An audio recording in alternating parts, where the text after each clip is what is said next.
कामारेड्डी में एआईसीसी के अहकामात के खिलाफ पार्लियामेंट में अपोजिशन जमातों के अरकान पार्लियामेंट की मनमानी और मुअत्तली के खिलाफ एहतजाज किया गया। इस एहतजाज में एनुगु रविंद्र रेड्डी कांग्रेस पार्टी बांसवाड़ा हल्का इंचार्ज और जिले सदर कैलाश श्रीनिवास एमपीटीज फोरम के साबिक सदर ए श्रीनिवास राव, रियासती कबायली डिवीजन के नायब सदर प्रताप सिंह राठौड़, बसवाराज और दीगर कायदीन मौजूद थे।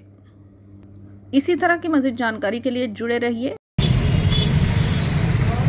ఏఐసిసి ప్రెసిడెంట్ గౌరవనీయులు పెద్దలు ఖర్గే గారి ఆదేశాలతో మన పిసిసి ప్రెసిడెంట్ రేవంత్ రెడ్డి గారి ఆదేశాలతో ఈరోజు కామారెడ్డిలో ఈ నిరసన దీక్ష ధర్నా జరుగుతూ ఉంది। దీనికి అధ్యక్షత వహిస్తున్న జిల్లా అధ్యక్షులు గౌరవనీయులు పెద్దలు కైలాస్ శ్రీనివాస్ గారికి, పట్టణ అధ్యక్షులు గౌరవనీయులు పండ్ల రాజు గారికి, జిల్లా అధికార ప్రతినిధి కారంగ్ల అశోక్ రెడ్డి గారికి, జడ్పీటీసీ తిరుమల్ గౌడ్ గారికి, అదేవిధంగా మున్సిపల్ వైస్ చైర్మన్ చంద్రశేఖర్ గారికి, నాతో పాటు వచ్చిన కాంగ్రెస్ సీనియర్ నాయకులు వెలమంచల సీనన్న గారికి, బసవరాజ్ పటేల్ గారికి, అదేవిధంగా మా ప్రతాప్ సింగ్ గారికి, ఇంకా వేదిక పెద్దలందరికీ, యూత్ కాంగ్రెస్ అధ్యక్షులు శ్రీనివాస్ గారికి, ఇంకా తర్వాత అందరు పరిచయం అవుతారు, అందరినీ పేరు పెట్టి తెలుసు। వేదిక మీద ఉన్న పెద్దలందరికీ, మరి మున్సిపల్ కౌన్సిలర్లకు, మాజీ మున్సిపల్ కౌన్సిలర్లకు, ఇంద్రకరణకు, అదేవిధంగా అందరికీ పేరు పేరున వందనాలు తెలియజేస్తా ఉన్నాను। దుర్మార్గం ఏంటంటే మొన్న బ్రహ్మాండంగా పార్లమెంట్ భవనం నిర్మించుకున్నాం, ప్రపంచంలో ఎక్కడ లేదు, మేమే ఇంత పెద్ద గొప్పగా పనిచేస్తామన్న నరేంద్ర మోడీ గారి ప్రభుత్వం ఎంత ఘోరంగా వైఫల్యమైందో, పార్లమెంటు భవనంలో పార్లమెంటు నడిచేటప్పుడు అల్లకు దుండగులు చొరబడి టియర్ గ్యాస్ ప్రయోగం చేసినాక దాన్ని కాంగ్రెస్ పార్టీ మిత్రపక్షాల మీద నెపం మోపనికి, దాని మీద చర్చ జరగాలి, అమిత్ షా గారు దీని మీద జవాబు చెప్పాలి అని చెప్పి పట్టుబడితే వాళ్ళందరి 141 మందిని ఎంపీలను సస్పెండ్ చేసి నిరంకుశత్వాన్ని బయటపెట్టిన ఈ మోడీ సర్కారు దించే అవసరం ఉంది అని చెప్పి సందర్భంగా మనం చేస్తా ఉన్నాం।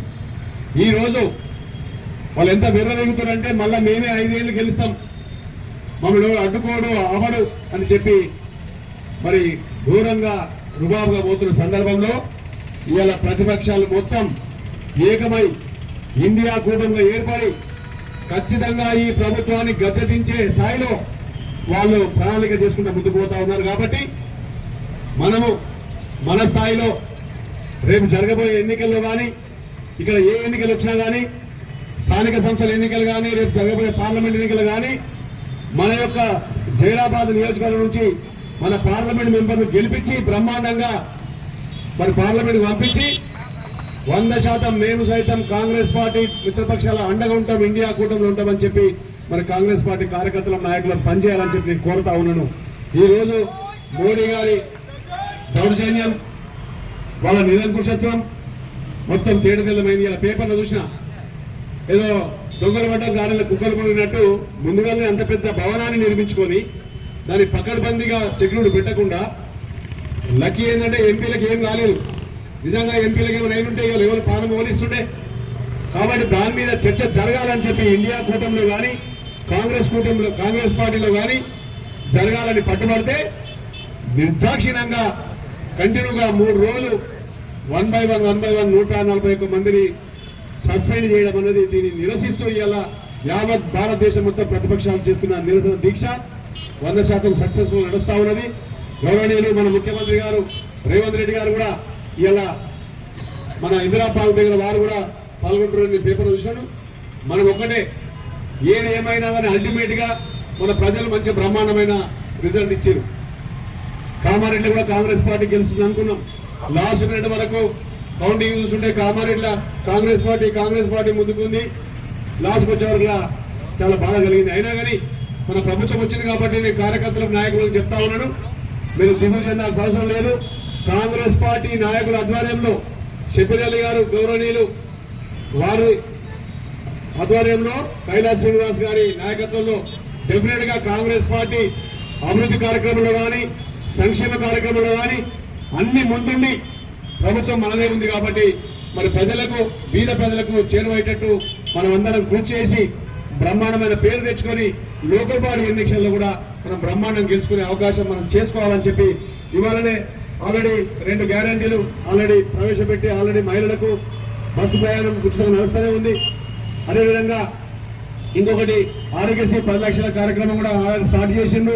ఈ నెల 28 నుంచి ఏదైతే గ్రామాలలో ఏవైతే డబుల్ బెడ్రూమ్ ఇల్లు కానీ ఇంకా ఏ కార్యక్రమాలు ఉన్నాయో అన్నిటికీ అప్లికేషన్లు కాంగ్రెస్ పార్టీ ఆవిర్భావ దినోత్సవం సందర్భంగా స్టార్ట్ చేస్తామని ప్రజా సదస్సులు ఏదో పెట్టి గ్రామ సభ సదస్సులు పెట్టి స్టార్ట్ చేస్తామని చెప్పిన సందర్భంలో కార్యకర్తల నాయకులు ఒకటే కోరుతా ఉన్నాను, దయచేసి గత 10 సంవత్సరాలు బీఆర్ఎస్ పార్టీ చేసిన అరాచకాలు ఎవరైతే ఎలిజిబిలిటీ లేని వాళ్లకు పెన్షన్లు ఇచ్చుడు, ఎలిజిబిలిటీ లేని వాళ్ళకు ఇల్లు ఇచ్చుడు కార్యక్రమాలు వాళ్ళు చేసారు. మనం మాత్రం దయచేసి కార్యకర్తల నాయకులు కోరుతా ఉన్నాను, ఎవరైతే నిరుపేదలు ఉన్నారో ఎవరైతే ఎలిజిబిలిటీ ఉన్నారో వాళ్ళకే ఆ లబ్ధి పొందేటట్టు మనం ప్రయత్నం చేయాలి. అప్పుడు చేస్తే ఖచ్చితంగా ప్రజలు మనం వెన్నటి ఉండి లోకల్ బాడీలో కానీ రేపు ఎంపీ ఎలక్షన్లో కానీ మనం గెలిపించే అవకాశం ఉంటుంది. కాబట్టి మీరందరూ కలిసికట్టుగా ఆ రకంగా ప్రయత్నం చేసి రేపు ఆ సదస్సులో మన నాయకులు అందరం గ్రామాల్లో ఉండి ఖచ్చితంగా లిస్టు చేసినప్పుడే కుట్ర జరుగుతుంది. అలా ఆ లిస్టు తయారయ్యేటప్పుడు ఎలిజిబిలిటీ లేని వాళ్ళు అలా దొరికితే మనకి ఇబ్బంది అవుతుంది. కాబట్టి ఆ గ్రామాల్లో సదస్సులో మనం ఉండి ఎవరైతే నిజమైన లబ్ధిదారులు ఉన్నారో వాళ్ళనే ఎన్నుకొని వాళ్ళని ముందుకు తీసుకపోతే మన ప్రజలలో మంచి మెప్పు పొందే అవకాశం ఉంటుంది, వాళ్ళకి సంక్షేమ కార్యక్రమాలు అందించే అవకాశం ఉంటుంది. కాబట్టి ఆ రకంగా ప్రయత్నం చేసుకొని లోకల్ బాడీల పటిష్టంగా గెలుచుకొని ఎంపీలు గెలుచుకొని 5 సంవత్సరాలు ఇంకా 10-15 సంవత్సరాలు మేమే ఉంటామనే రీతిలో మనం పనిచేస్తే డెఫినెట్ గా ఈ బీఆర్ఎస్ పని అయిపోయింది. మీరు గుర్తుపెట్టుకోండి, మొత్తం ఇంటికి పోయే కథ అయిపోయింది, అది ఒడిచిపోయింది. ఆల్రెడీ కేసీఆర్ గారు జారి పడ్డాడంటేనే అయిపోయింది. ఎందుకంటే రేవంత్ రెడ్డి